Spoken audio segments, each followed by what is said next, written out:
আসসালামু আলাইকুম প্রিয় শিক্ষার্থী বন্ধুরা, সেল ফরম্যাটিং এর সবথেকে গুরুত্বপূর্ণ বিষয় নাম্বার ফরম্যাটিং, সেটি নিয়ে আমরা আলোচনা করছিলাম গত পর্বে। আজকেও তার বাকি অংশটুকু আলোচনা করব। এটির জন্য আমরা গত পর্বের ফাইলটি ওপেন করে আমরা দেখতে পাচ্ছি গত পর্বে আমরা জেনারেল, নাম্বার, কারেন্সি, অ্যাকাউন্টিং এই কটি ফরম্যাটিং সম্পর্কে জেনেছি। তো আজকে আমরা জানব বাকি কটি ফরম্যাটিং নিয়ে। অ্যাকাউন্টিং এর পরের যে ফরম্যাটিংটি সেটি এখানে দেখাচ্ছে শর্ট ডেট। এই শর্ট ডেট ফরম্যাটিং নিয়ে আজকে কথা বলবো। তো এই সেলটি, নিচের সেলটি, এটি দেখা যাচ্ছে এখন জেনারেল অবস্থায় আছে। এটিকে যদি আমরা শর্ট ডেট ফরম্যাটে করে নেই, এখানে শর্ট ডেটে ক্লিকের মাধ্যমে, তাহলে আমরা যদি এখানে শর্ট ডেটে ক্লিক করি সেক্ষেত্রে আমাদের এই সেলটি কিন্তু শর্ট ডেট ফরম্যাটিং হয়ে গেছে। এটি কিন্তু ডেট ফরম্যাট দেখাচ্ছে। তাহলে আমরা এখানে উপরে লিখে রাখি শর্ট ডেট। এটি শর্ট ডেট বা লং ডেট যে ফরম্যাটেই থাকুক না কেন, এটিতে যখন আমরা ক্লিক করব তখন কিন্তু এখানে ডেট কথাটি দেখাবে। যেমন এখানে আমাদের দেখাচ্ছে জেনারেল, এখানে দেখাচ্ছে কারেন্সি, এখানে দেখাচ্ছে অ্যাকাউন্টিং, তেমনি এখানে দেখাবে শুধু ডেট। এবং লং ডেটের ক্ষেত্রেও কিন্তু আমরা যদি এটিকে লং ডেটে ক্লিকের মাধ্যমে এই সেলটিকে লং ডেটে রূপান্তরিত করি সেক্ষেত্রেও কিন্তু এটি ডেট দেখাবে। তাহলে লং ডেট আর শর্ট ডেট দুটিতেই আমরা কিন্তু এখানে দেখতে পাবো ডেট। তো এটিতে আমরা ডিফাইন করে দিলাম লং ডেট। আমরা জাস্ট বোঝার জন্য লিখে রাখলাম, এটি না হলে কোনো প্রয়োজন নেই। তাহলে এটি হচ্ছে শর্ট ডেট আর এটি হচ্ছে long date. Short date, long date এটা আমরা বুঝি। শর্টে যে ডেটগুলো লেখা হয় সেটি হচ্ছে শর্ট ডেট, আর যেটি একটু লম্বাভাবে লেখা হয় সেটি হচ্ছে লং ডেট। শর্ট ডেট যেমন আমরা এখানে আজকের ডেটটি লিখব। এখানে বলে রাখা ভালো, আমরা আজকের ডেট লেখার জন্য কিন্তু আমাদের এভাবে বাই ম্যানুয়ালি লিখতে হবে না, যেমন আমরা লিখে থাকি। যেমন আজকে আমরা এভাবে লিখতে পারি 20/4/2015, এভাবে লিখে আমরা এন্টার প্রেস করলে তারিখটি হয়ে যাবে। যদিও এটি আমার ফরম্যাটের মধ্যে নয়, কারণ আমার ফরম্যাটিং এখানে আমার ক্লকে দেখাচ্ছে 4/20/2015, যার ফলে এটি কিন্তু লেফট অ্যালাইনে থেকে গেল। তার মানে আমি সঠিকটি মনে হয় লিখিনি। এটি মূলত আমাদের লিখতে হবে 4/20/2015 লিখে যদি এন্টার প্রেস করি তাহলে দেখুন এটা রাইট অ্যালাইনে চলে যাচ্ছে। যখনই আমরা কোনো ডেট লিখে রাইট অ্যালাইনে চলে যাবে তাহলে বুঝতে পারবো আমরা সঠিক ফরম্যাটটি লিখেছি। কিন্তু সাধারণত আমরা তো এভাবে তারিখ লিখি না। তারিখ লেখার আগে আমরা যেটি করি, আমরা প্রথমে দিনের আজকের যে তারিখ সেটি লিখি, তারপরে মাসের যে মাস সেই মাসের সংখ্যাটা লিখি, তারপরে আমরা যে 2015 বা 14 খ্রিস্টাব্দ সেটি আমরা কিন্তু উল্লেখ করি। কিন্তু এখানে আমরা যখন সেটি লিখতেছি তখন কিন্তু সেটি ডেট ফরম্যাট হচ্ছে না। আমি আবারও একবার ট্রাই করি। এখানে যখন আমরা এভাবে লিখতে যাচ্ছি 20/4/2015, তখন কিন্তু আমি দেখতে পাচ্ছি এটি আমার লেফট অ্যালাইনে থেকে যাচ্ছে। আর লেফট অ্যালাইনে থাকা মানে আমি কিন্তু সঠিক ফরম্যাটে, মানে আমার কম্পিউটার যে ফরম্যাটটা সাপোর্ট করতেছে সেই ফরম্যাটে আমি ডেট লিখিনি। তাহলে এটি মূলত আমার কম্পিউটার সাপোর্ট করতেছে যেটা, সেটি হচ্ছে, আমি ক্লকে দেখে নেব এখানে রাইট কর্নার থেকে। সেখানে আমার কিন্তু আছে, প্রথমে আছে মাস, তারপরে আছে হলো আজকের তারিখ, তারপরে 2015 খ্রিস্টাব্দ। এভাবে লিখলে কিন্তু আমার রাইট অ্যালাইনে চলে যাচ্ছে। তা আমি তাহলে এটি তো আমি চাই না। আমি চাই যে 20 সামনে থাকবে, সেটি করলেও যেন ডেট থাকে, সেটি হচ্ছে না। তো সেটি করার জন্য আমাদের একটু কম্পিউটার সেটিংস থেকে পরিবর্তন করতে হবে। যদিও এই আলোচনাটি এক্সেলের আলোচনার মধ্যে নয়, তবুও একটু আলোচনা করে নিতে হবে, যেহেতু আমরা তারিখ নিয়ে কাজ করব এক্সেলে, এই জন্য আমাদের এটি আলোচনা করা উচিত। তো এটি চেঞ্জ করার জন্য আমাদের যা করতে হবে তাহলে আমাদের যেতে হবে কম্পিউটারে স্টার্টে, স্টার্ট থেকে যেতে হবে কন্ট্রোল প্যানেল থেকে যেতে হবে রিজিয়ন অ্যান্ড ল্যাঙ্গুয়েজে আমরা যদি ক্লিক করি তাহলে আমাদের আরেকটি ডায়লগ বক্স আসবে। সেখান থেকে আমরা দেখতে পাচ্ছি যে আমাদের ডেটটি সঠিক, এখানে শর্ট ডেট ফরম্যাটটি এখান থেকে আমাদের সিলেক্ট করে দিতে হবে। এখানে শর্ট ডেট হচ্ছে আজকের যে ডেট সেটি ডেট, মান্থ, ইয়ার, এটি আমাদের সিলেক্ট করে দিতে হবে। এখানে দেখাচ্ছে মান্থ, ডেট, ইয়ার। তাহলে এখানে ডেট, মান্থ, ইয়ার এটিতে ক্লিক করে বা সিলেক্ট করে আমরা যদি অ্যাপ্লাই করি এবং ওকে করি সেক্ষেত্রে আমাদের কিন্তু এখানকার ডেটটি আমাদের যেভাবে দরকার সেভাবে হয়ে গেছে, 20/4/2015। এখন আমরা যদি এখানে 20/4/2015 লিখে এন্টার দেই তাহলে এটি অটোমেটিক কিন্তু আমাদের তারিখ, আজকের যে তারিখটি যেভাবে লিখলে সুন্দর দেখায় সেটি কিন্তু করে দিচ্ছে শর্ট ডেট। লং ডেটের ক্ষেত্রেও একই, আজকের তারিখটি 20/4/2015 লিখে যদি আমরা এন্টার প্রেস করি তাহলে সেক্ষেত্রে এরকম দেখাচ্ছে, মানে আমাদের এই কলামে জায়গা হচ্ছে না, কলামটি বাড়িয়ে নেই বা এখানে ডাবল ক্লিক করি, তাহলে আমরা দেখতে পাচ্ছি যে আজকের যে দিনের যে নামটি মানডে এপ্রিলের 20 এবং 2015 এটি কিন্তু পুরোটাই আমাদের দেখাচ্ছে। এখানে দেখাচ্ছে একটু শর্টভাবে, এখানে দেখাচ্ছে একটু লম্বালম্বিভাবে, এই জন্য এটি শর্ট ডেট, এটি হচ্ছে লং ডেট।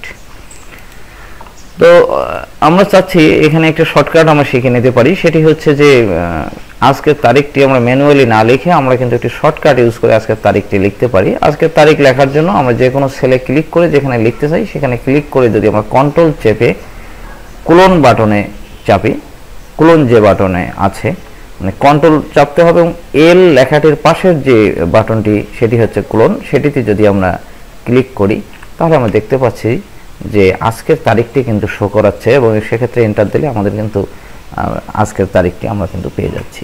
এটি যে কোনো সেলে এবং সেটি কিন্তু অটোমেটিক্যালি এখানে ডেট ফরম্যাট শো করাচ্ছে, আমাদের এটি কিন্তু আর ডেট করতে হচ্ছে না। এর পরের যে অপশনটি সেটি হচ্ছে টাইম। টাইমের ক্ষেত্রে আমরা বলবো আমি এখানে টাইম লিখে রাখি, তাহলে নিচের এই সেলটি এখন আছে জেনারেল অবস্থায়, এটিকে আমরা টাইম ফরম্যাট করে নেব। এই জন্য আমরা টাইমে ক্লিক করব, ক্লিক করলে এটি টাইম ফরম্যাট হয়ে যাবে এবং এখানে টাইম দেখাবে। এটি টাইম ফরম্যাট রাখা অবস্থায় এখানে যদি আমি লিখি 12:15 লিখে যদি আমি এন্টার প্রেস করি তাহলে দেখুন আমার এখানে টাইম ফরম্যাট হওয়ার কারণে এখানে শেষে কিন্তু পিএম কথাটি যোগ হয়েছে। এটি যদি এরকম হতো যে এটি আমি টাইম ফরম্যাট করিনি তাহলে আমাকে কিন্তু ম্যানুয়ালি সব লিখে দিতে হতো, যেমন এভাবে লিখতে হতো 12টা, তারপরে কোলন দিয়ে 15, তারপরে কোলন দিয়ে 00, তারপরে স্পেস দিয়ে পিএম, এভাবে লিখে দিতে হতো। এটি যেমন একটা সময় সাপেক্ষ ব্যাপার, আর এটিতে কিন্তু আমাদের সেটি লাগতেছে না। ঠিক এখানেও কিন্তু আমরা এটিকে যদি টাইম ফরম্যাট করে নেই, এটি মুছে দেই, দিয়ে এটিকে আমরা ধরুন টাইম ফরম্যাট করে নিচ্ছি। টাইম ফরম্যাট করার জন্য ফরম্যাট সেল থেকে আমাদের যেতে হবে টাইম, টাইম থেকে আমরা যে টাইমটি চাচ্ছি সেটিকে ওকে করে দেব, অথবা আমরা এখান থেকেও টাইম কিন্তু সিলেক্ট করে দিতে পারি এখানে টাইমে ক্লিকের মাধ্যমে। তাহলে এটি এখন টাইম ফরম্যাট হয়ে গেল, এখানে দেখাচ্ছে টাইম। এখন যদি আমরা এখানে লিখি 15:12 লিখে যদি আমরা এন্টার প্রেস করি তাহলে আমরা দেখতে পাচ্ছি যে আমাদের যে আমরা যেভাবে লিখি 3:12 সেটা কিন্তু 3:12 PM শো করাচ্ছে।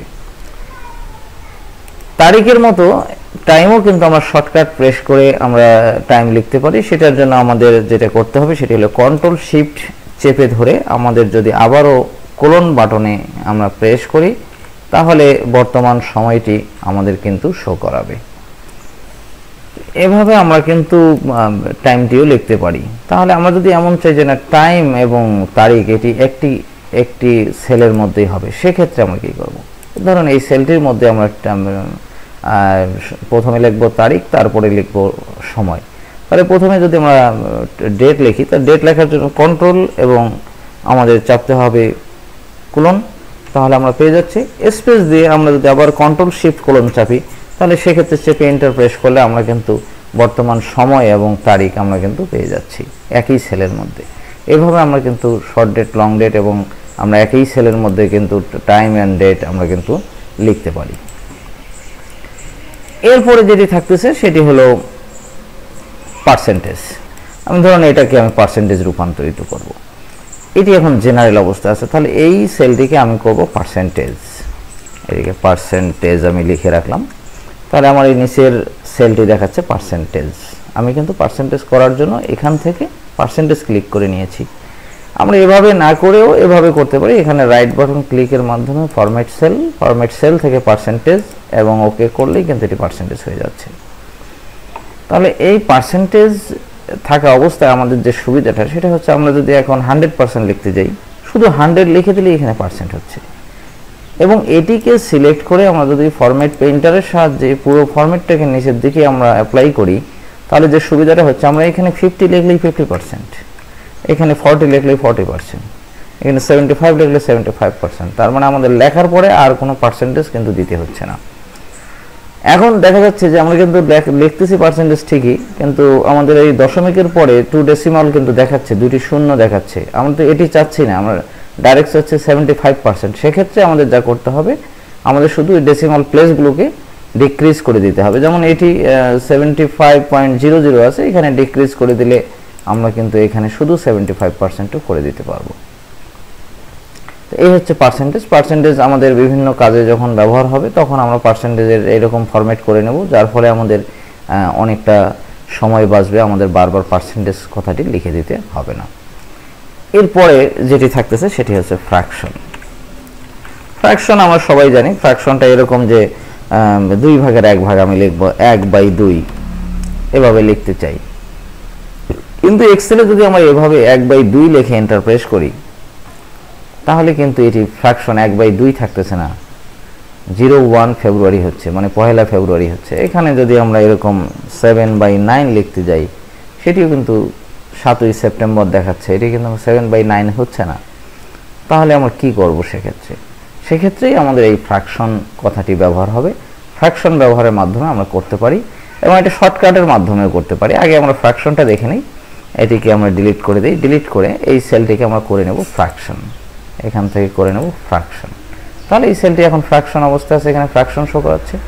এখন যদি আমরা এখানে 1/2 লিখে আমরা এন্টার প্রেস করি তাহলে এটি 1/2 হয়ে যাচ্ছে, এবং এটিকে আমরা যদি সিলেক্ট করে আমরা ফরম্যাট প্রিন্টের সাহায্যে নিচে পুরোটা অ্যাপ্লাই করি তাহলে আমরা কিন্তু ফ্র্যাকশন লিখতে পারবো।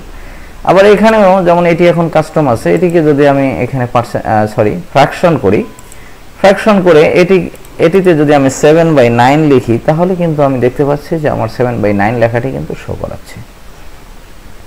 তাহলে আমরা যদি সেল জেনারেল অবস্থায় থাকে সেক্ষেত্রে আমরা কিন্তু ফ্র্যাকশন করতে পারতেছি না। ফ্র্যাকশন করার জন্য আমাদের কিন্তু সেলটিকে ফ্র্যাকশন ফরম্যাট করে নিতে হবে।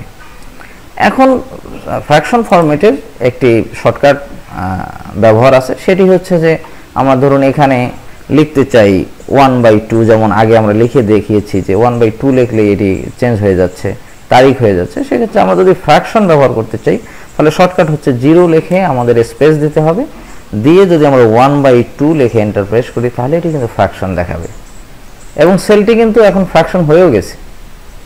এক্ষেত্রে আরও যদি আমরা দেখি যে 0 লিখে স্পেস দিয়ে 7/9 লিখে যদি আমরা এন্টার প্রেস করি তাহলেও কিন্তু এটি 7/9 থাকতেছে এবং এটি ফ্র্যাকশন হয়ে গেছে।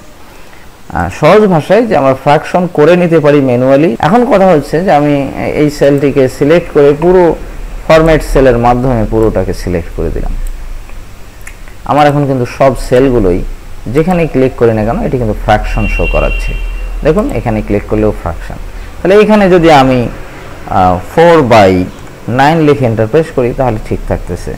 এখানে যদি 5/7 লিখে এন্টার প্রেস করি তাহলে কিন্তু ফ্র্যাকশন থাকতেছে। এখানে যদি 3/11 লিখে এন্টার প্রেস করি সেক্ষেত্রে কিন্তু আমাদের ঠিক থাকতেছে না, সেক্ষেত্রে কিন্তু 1/4 হয়ে যাচ্ছে। কিন্তু আমি এখানে লিখেছিলাম, কত লিখেছিলাম 3/11 লিখলাম, 3/11 হয়ে গেল 1/4, তাহলে তো এটি ঠিক থাকলো না, কারণ এই ফ্র্যাকশনটি আমাদের আছে মাত্র একটি করে অঙ্ক আমরা ব্যবহার করব। দেখুন আমরা এটি চেক করার জন্য এখানে মাউস পয়েন্টার রেখে রাইট বাটন ক্লিক করে ফরম্যাট সেল থেকে আমরা যাব ফ্র্যাকশন থেকে এখানে দেখাচ্ছে আপ টু 1 ডিজিট, মানে আমরা এটি ফ্র্যাকশনটি 1 ডিজিট ব্যবহার করতে পারবো, একটি অঙ্ক ব্যবহার করতে পারবো। এটি যদি আপ টু 2 ডিজিট থাকতো তাহলে কিন্তু আমাদের এই লেখাটি ঠিক থাকতো। আপ টু 3 ডিজিট হলে তাহলে 3 ডিজিট ব্যবহার করা যাবে। তাহলে আমরা আপ টু 2 ডিজিট করে যদি ওকে করি তাহলে সেক্ষেত্রে আমি যা লিখেছিলাম 3/11 সেই লেখাটি কিন্তু শো করাচ্ছে। এভাবে আমরা আমাদের পছন্দ মতো, প্রয়োজন মতো, যেখানে যে ফ্র্যাকশন প্রয়োজন, যত ডিজিট প্রয়োজন সেটিকে আমরা সিলেক্ট করে নিয়ে আমরা কিন্তু সেলটিকে আমাদের মতো করে সাজিয়ে নিতে পারি। তো আজকে এ পর্যন্তই, ভালো থাকবেন। পরবর্তী লেসন দেখার আমন্ত্রণ জানিয়ে বিদায় নিচ্ছি। আল্লাহ হাফেজ।